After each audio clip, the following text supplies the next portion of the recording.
Hello and welcome to Town Meeting TV's coverage of Town Meeting Day 2024.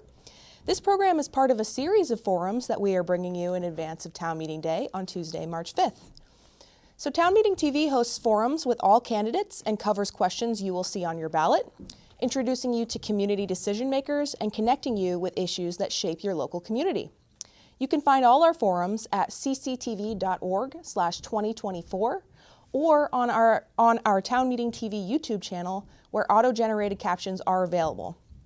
On tonight's program, we will hear about South Burlington School District's proposed fiscal year 25 budget, presented by Superintendent Violet Nichols and Senior Director of Finance and Operations, Tim Jarvis. Thank you both for joining us.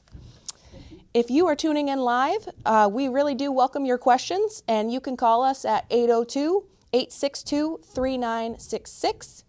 If you call in, we'll try our best to prioritize your question, though we will ask you to share your name and the town that you live in. So that being said, I'm going to turn it over to Violet and Tim and let them do their presentation. Thank you so much for having us. We're excited to speak with you all today and share some of the highlights of the proposed fiscal year 25 budget and to provide some information on how this budget supports our students and community in a fiscally responsible way. So we'll start off with sharing some of the basic budget information here. The residential homestead tax rate increase this year is 18.26. This is a significant tax increase for homeowners in South Burlington. This was a 5% number before the common level of appraisal figure came in.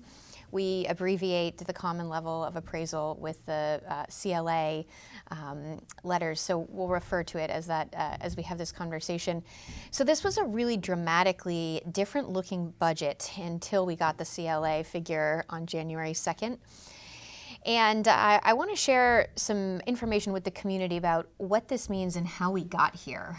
So two big pieces of information that we'd like folks to understand is that this tax rate of about 18% will be the exact same tax rate for any budget the district would have brought forward to the voters between $63.2 million and $71.5 million.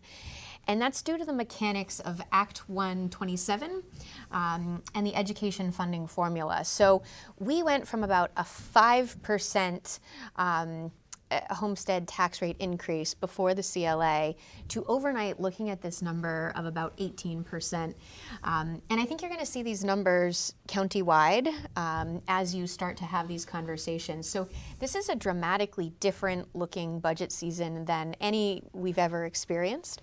I've never talked to the community before about a budget where the tax rate would remain the exact same amount with such a wide discrepancy of funding. 60% of our homeowners in South Burlington do pay an income sensitized tax, which would relieve some of the burden produced by this common level of appraisal figure in the ed funding formula. But the difference between what it would mean to our schools to pass this at 18%, or should we ultimately have to revert to our current fiscal year budget, the community would still have a tax rate of 16.5%. But with that would come dramatically different programming in our schools with significantly reduced quality of programming, looking at some devastating cuts.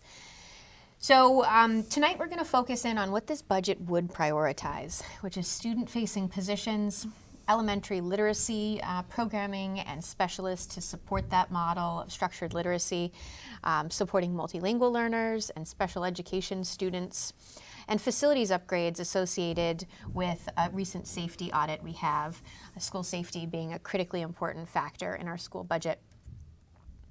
I'll talk you through some of the mechanics of our budget here. On the expenditures side, we're facing modest inflation this year. Certainly last year when we sat here, Tim and I shared very different numbers with you, initially in the 8% range. This year looking at modest inflation of 2.5% to 3%. We do have the impacts of our negotiated collective bargaining agreements, which pay our teachers and our support staff and our administrators. 2 of 3 of those have already been settled. And these numbers are like health insurance, which you see increasing in cost, not negotiable. So these are in that they're finalized for fiscal year 25. Healthcare is of particular concern. This is a fixed cost that's bargained for at the statewide level, but it's significantly impacting both employees and employers on the education side. If you took these 2 factors here alone of the collective bargaining agreements as well as the commitments associated with healthcare, you're looking at about a 10% increase year on year from fiscal year 24.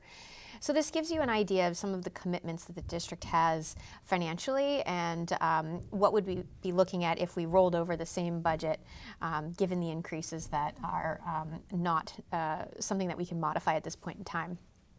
On the revenue side, we're seeing impact fees, which are offsetting the interest on our new additions.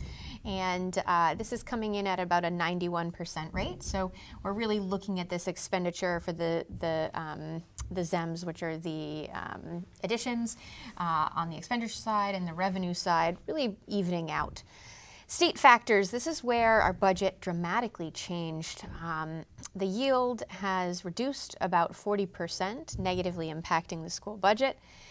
Common level of appraisal, the CLA factor that we've talked about, is the main area of concern. South Burlington is experiencing incredible growth, which we support. However, we have seen 2 back-to-back sharp decreases in the common level of appraisal, which is this difference between what homes and real estate is selling at and what it's appraised at. So the further we get from our 2021 appraisal, the more this has dipped historically, and statewide that's certainly the trend. Many communities are on a wait list for reappraisals, some of them being more than a decade since they're reappraised. One of the differences I think, Tim and I would really like the community to understand is that South Burlington is unique and that we are one of the only districts in the entire state experiencing growth. And we support this growth and think it's a good thing for our community and that it only makes our community more desirable. However, there's a connection between this common level of appraisal dip, which has been so significant 2 years in a row, dipping 11% this year, which drives up the ed tax rates. So, we've been very fortunate to work closely with legislators and have opportunities to provide testimony to the House Ways and Means Committee, who is helping to improve ed funding. And we did share this factor of CLA as something that we would love to see having a net or some kind of modification so that we could have more predictable budgeting, but really more than that, so that we could have education tax rates that our community can support and that will benefit our students. I believe statewide that is a factor that really has high possibility for improving school budgets throughout. But as you all tune into conversations, particularly listening to districts in Chittenden County, I think the CLA will come up quite a bit. And we are the economic heart of Vermont, and this is a factor that has impacted Chittenden County schools particularly hard this year. So I'm going to turn it over to Tim, who's going to share some historic tax rate information with you all. Thank you, Violet. So this chart that you're looking at tracks both of our residential tax rates as well as our CLA over the last 10 years or so. So you can see that we experienced a period of pretty consistent, steady tax rates between 2015 and 2021. In fact, they average about what we're asking for in this year's budget. So although we're asking for, or actually being impacted by a higher tax rate percentage increase, the 1.6 that we're looking for really isn't inconsistent with what South Burlington has experienced for a number of years. You see the blip in 2022, that's the year that our homes were reappraised, which has a natural sort of re-equalization effect. And then, as Violet indicated, the last 3 years, since that reappraisal, we have been hit very hard by the CLA impact, which has a equal and opposite effect on the tax rates. This next graph shows where the increase is coming from. So the 8.6 million that you see is the extra spending that we're asking for in the fiscal year 25 budget versus our current budget. As you can imagine, much of that is tied up in salaries and wages and staff insurance and benefits, simply because that's 80% of our budget to begin with.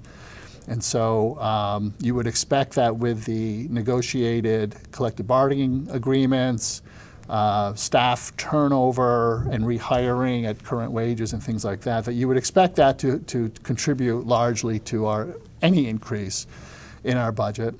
The second largest factor you'll see in the top left, a transfer to the Capital Reserve Fund. We and many other school districts are experiencing a severe deficit in our facilities. And in order to start putting what we call into a savings account or a rainy day fund for future needs, the school board decided to allocate 1.9 million to that reserve fund this year. We didn't originally propose that, but with the way that Act 127 works, we were able to put the 1.9 million into the budget with zero impact on the tax rate. So we felt that it was prudent. It's a one-time expense that would go into this reserve fund for future use. We're also in the middle of PCB testing, as an example, that is going on across the state. We haven't received results from that yet, but we need to have some money set aside for the eventuality, whether it's PCBs, whether it's broken boilers or whatever in our aging infrastructure. We thought that it was prudent to allocate this money to that purpose. The other categories, debt service, that's what Violet was talking about in terms of last year's bond that we were able to secure from the voters. We have some principal and interest payments that are coming due, but these are almost entirely offset by the collection of impact fees from new development in South Burlington. So that's actually a bit of a wash. We do want to, and we have put some specific funds into our school safety category. Act 29 is another new law that is going into effect that requires us to follow certain protocols relating to school safety. And we felt that some of this money can come from the bond that was approved last year, but some of it will come from our operating budget as well. And then the rest of it is really general inflation for supplies and transportation and other expenses that make up the rest of it. So that's how that extra money is being allocated. We also had a surplus from our fiscal year 22 audit of $2.27 million. And Vermont statute dictates exactly how we can apply that. One way is you carry it into the next year's budget, which is this year's budget, as revenue. And without going into all the accounting calculations associated with this, when we did all of our budgeting, we realized that if we chose that option, we would effectively be giving this money back to the state, and that the South Burlington tax voters would get no benefit from it whatsoever. So we have asked to put onto the warning for the March 5th vote that this money would also go into the Capital Reserve Fund, which we think is a prudent and tax-efficient way of using those funds. Voters can expect to see that second question on the ballot on March 5th.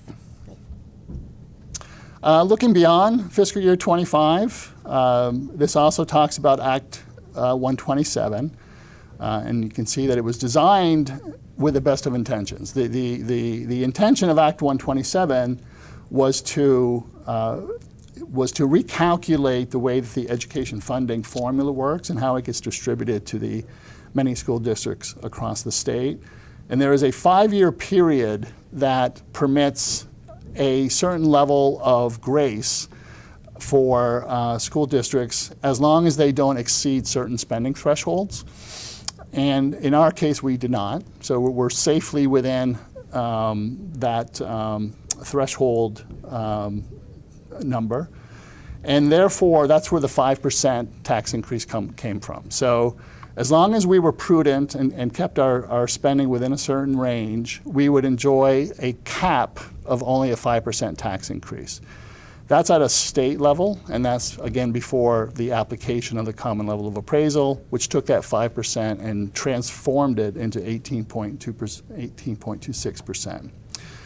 This only has a 5-year shelf life, as it's currently written. So what you have to avoid is artificially stuffing your budget with additional expenses that are recurring in nature, and which is why we really have to use as our primary lever for budgeting, both on an annual basis, but especially now with Act 127, that in this 5-year period, we need to ensure that we're not adding expenses that we will be living with on a recurring basis, which is why putting the funds into the capital reserve fund is actually a very smart way to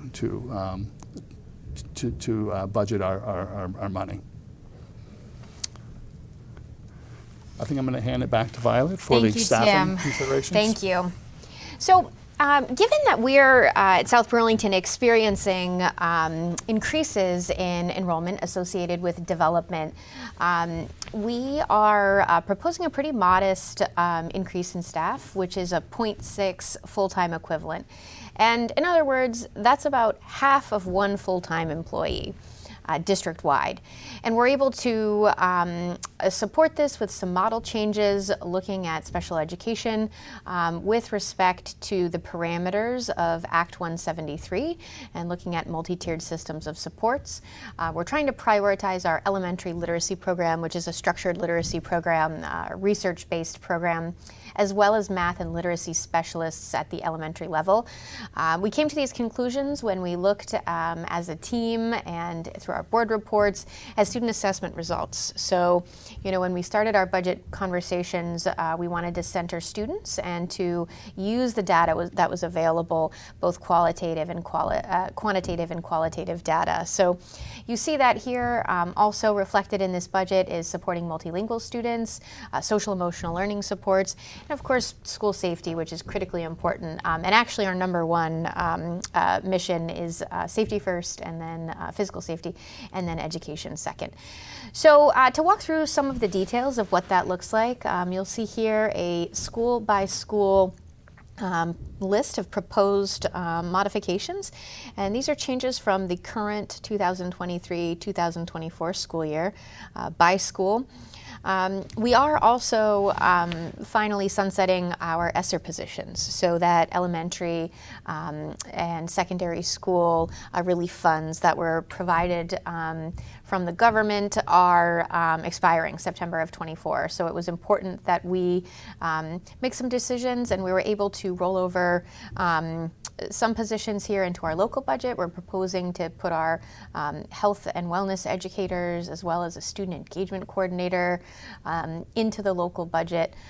Also looking at here the some of the specialists, so reading and math, to try to bolster those early elementary literacy programs and math proficiency rates. So more information can be found on this at our website, as well as funding sources. A number of these positions are grant funded, I want to switch gears here to go back to this tax rate.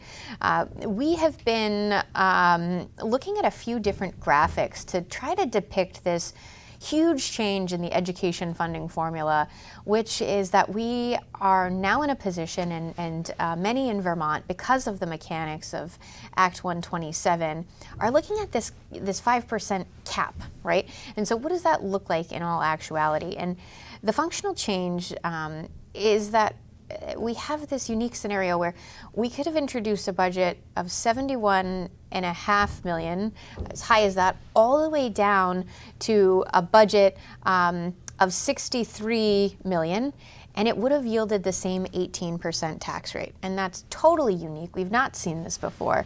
To achieve any lower tax rate, we're looking at cuts of at least $8 million in our district. So if we're going to move this number from 18.26 to 18.25, it's about an $8 million change in our school.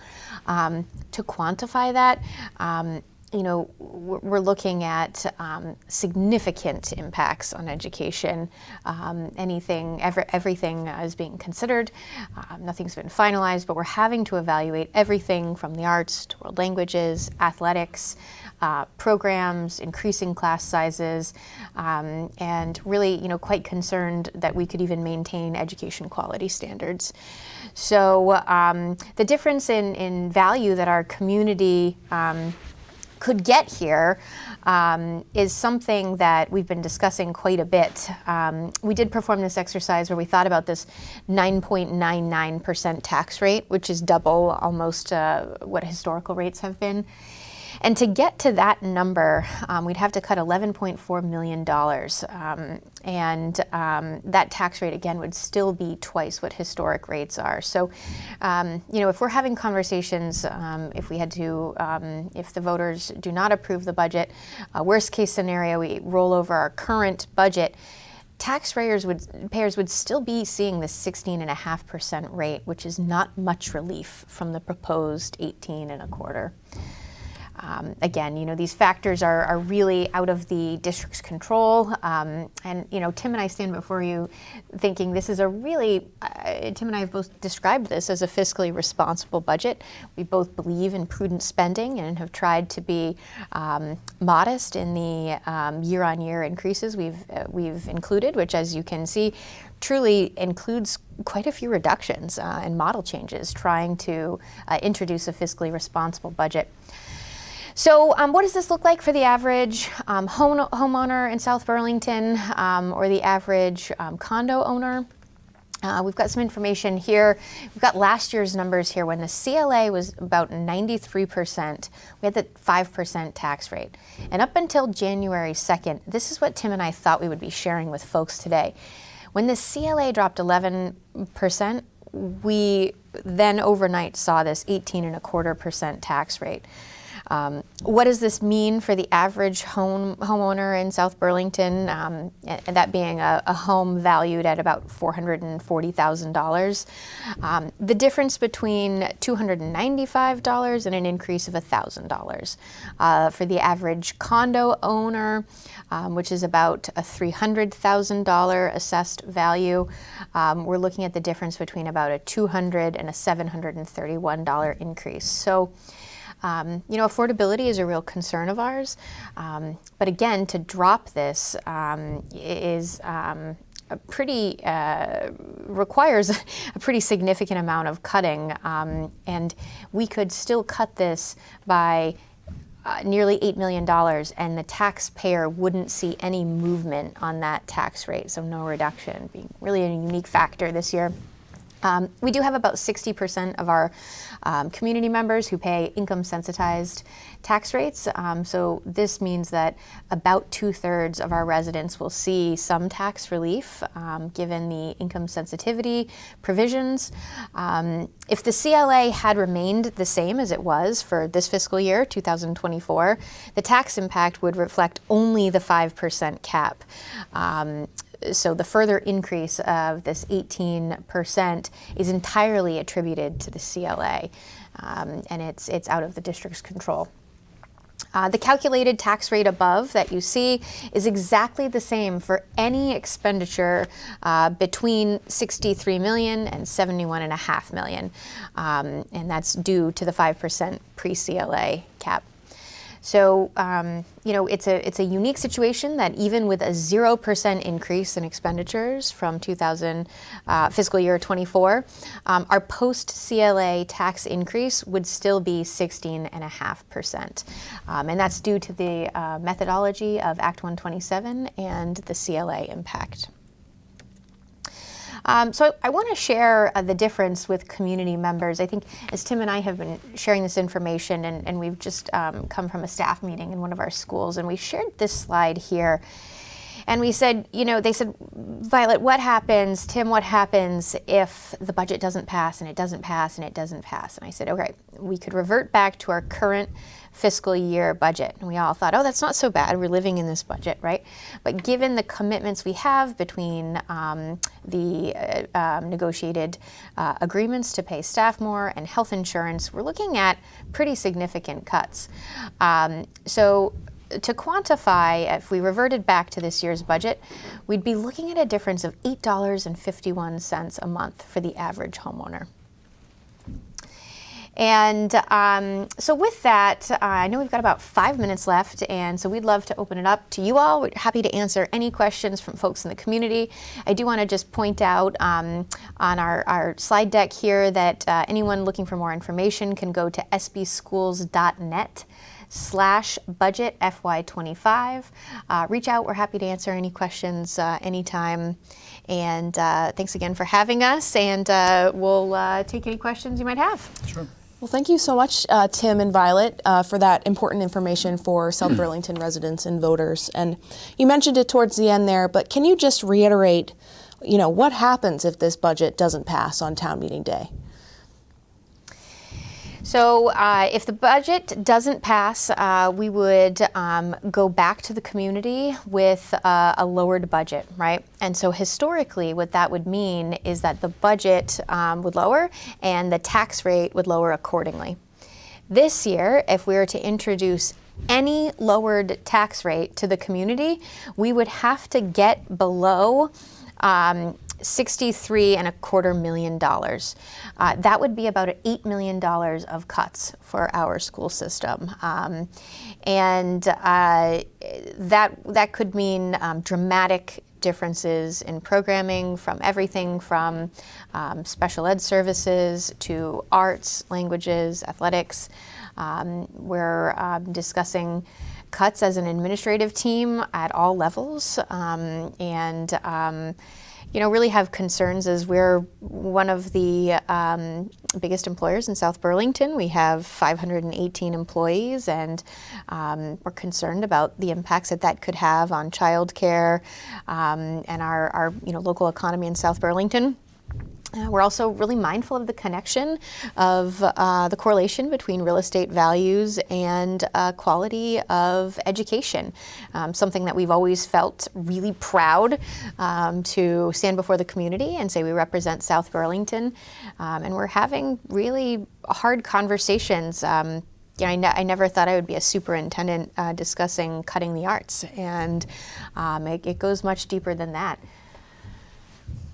Well, thank you for letting us know. And then finally, before we end the presentation here, can each of you just share what the most significant piece of information that you want to let voters know?